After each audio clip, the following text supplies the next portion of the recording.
जय हिंद। आज हम समझते हैं फल के प्रकार के बारे में। निषेचन के आधार पर फल को कितने भागों में बांट सकते हैं उसके बारे में आइए समझते हैं। इसके अतिरिक्त यह देखते हैं फल किसे कहते हैं। तो पूरी तरह से मैच्योर अंडाशय को यानी परिपक्व अंडाशय को ही फल कहा जाता है। तथा फल का कार्य क्या होता है? फल का कार्य यह होता है कि बीज को जो है सुरक्षा प्रदान करना, ताकि अगले आने वाली पीढ़ी का जो फल है वह प्राप्त हो सके। इसके बाद आइए समझते हैं सबसे पहले कि फल के प्रकार यानी कितने प्रकार के फल हैं यह समझते हैं। सबसे पहला होता है सरल फल, इसे हम ट्रू इंग्लिश में बोलते हैं। इसका यह फल जो होता है यह वर्तिकाग्र से निकल करके जो है दलपुंज जो होते हैं वह आकर के भाग लेते हैं और अंडाशय में जो इनका निषेचन होता है यह फल जो होते हैं सत्य फल कहे जाते हैं। जैसे आम, जामुन, इसमें जो है यह फल लगते हैं।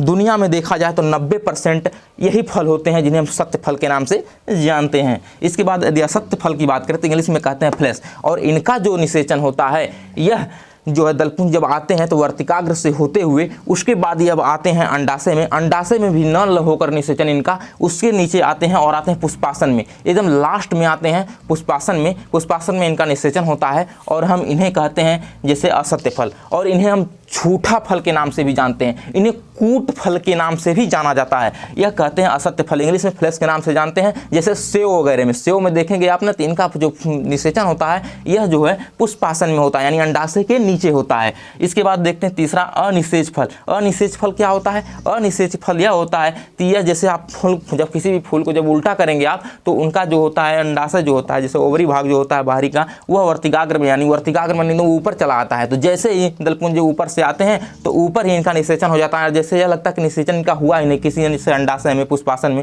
इनमें इनका निषेचन नहीं होता है, यह सीधा ऊपर ही आ जाता है। तो इसे अनिषेच कहते हैं। जैसे केला वगैरह में आप देखेंगे फूल के साथ साथ उसमें फल भी लगा रहता है, क्योंकि नीचे तो आता ही नहीं है, अंडाशय में वगैरह में तो होता नहीं, निषेचन सीधे ऊपर हो जाता है। इन्हें वर्तिकाग्र में कहते हैं, यानी केला का निषेचन कहाँ पर होता है? वर्तिकाग्र में होता है। इसके बाद यदि हम देखें तो निर्माण के आधार पर निषेचन के आधार पर हम लोग देख लेते हैं या बनावट के आधार पर देखते हैं तो सरल फल। सरल फल किसे कहते हैं? एक फल से सिर्फ एक फूल लगे, एक फल से केवल एक फूल से केवल एक फल लगे, हम इसे कहते हैं सरल फल। जैसे अमरूद, आम, आप लोग देखते होंगे यदि एक अमरूद का फूल लगा है तो उसमें से एक ही फल लगेगा, वह आगे चल करके बड़ा होकर फल बन जाएगा। आम में देखेंगे तो जितना मोजर लगता है उतना ज़्यादा आम फरता है। लोग बोले ना इस बार तो जो ना बौरवे ना आता है आम कहाँ से फरी, तो जितना बौर लगता है उतना ज़्यादा आम फरता है। दूसरा होता है समूह। समूह फल क्या होता है? एक फूल से कई फल लगते हैं, एक फूल लगेगा, समूह फल उसे कहते हैं जहाँ पर एक फूल से कई फल लग जाते हैं, उन्हें हम समूह फल के नाम से जानते हैं। जैसे रसभरी हो गया,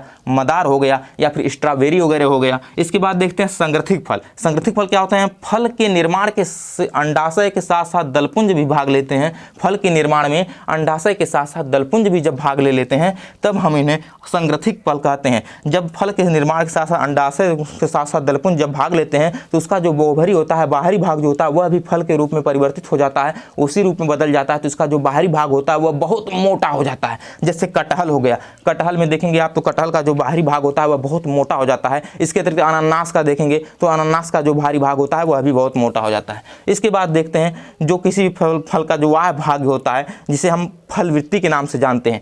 जब वाह, मध्य और आंतरिक तीनों को मिलाएंगे तो हम इसे कहते हैं पेरिकॉर्प, जिसे हिंदी में फल वृत्ति के नाम से जानते हैं। जैसे कोई भाग है, जब किसी भाग का जो बाहरी भाग होता है, इस बाहरी वाला भाग होता है ना जो फोकला जिसे बोलते हैं, फोकला से थोड़ा सा नीचे वाला जो सटा हुआ भाग होता है, जैसे आम वगैरह निकलते हैं, जब आम की कोई देखते हैं आम के साथ साथ कोई फोकला भी उसे जगह खरोचने लगता है तो वह क्या खरोचता है? वह ईपी कार्प को खरोचता है, जिसे वाह फल वृत्ति के नाम से जानते हैं। जैसे आप लोग देखते होंगे बेल वगैरह में, बेल में चिम्मच लेकर के बेल का जो ऊपरी भाग होता है उसमें बेल से खुरचा जाता है, खुरचा जाता है, खुरच के निकाला जाता है। वह क्या निकाला जाता है? वह ईपी कार्प निकाला जाता है, जिसे वाह फल वृत्ति के नाम से जानते हैं। दूसरा जो होता है जिसे लोग गुद्दा कहते हैं। जैसे आम काटेंगे ना तो आम का जैसे मान लीजिए ऊपर वाला परत हो गया, उसके बाद जो गुद्दा होता है बीच वाला भाग उसे कहते हैं मीसोकार्प, जिसे मध्य फल वृत्ति के नाम से जाना जाता है। जो बोलते हैं ना आम का क्या खाया था तो मध्य फल वृत्ति खाया जाता है। उसके बाद जो बीज से सटा होता है उसे कहते हैं, जो बीज से सटा होता है उसे इंडोकार्प के नाम से जाना जाता है, जिसे आंतरिक फल वृत्ति के नाम से जाना जाता है। हम आशा करते हैं कि आप लोग फल के बारे में अधिक जानकारी प्राप्त कर चुके होंगे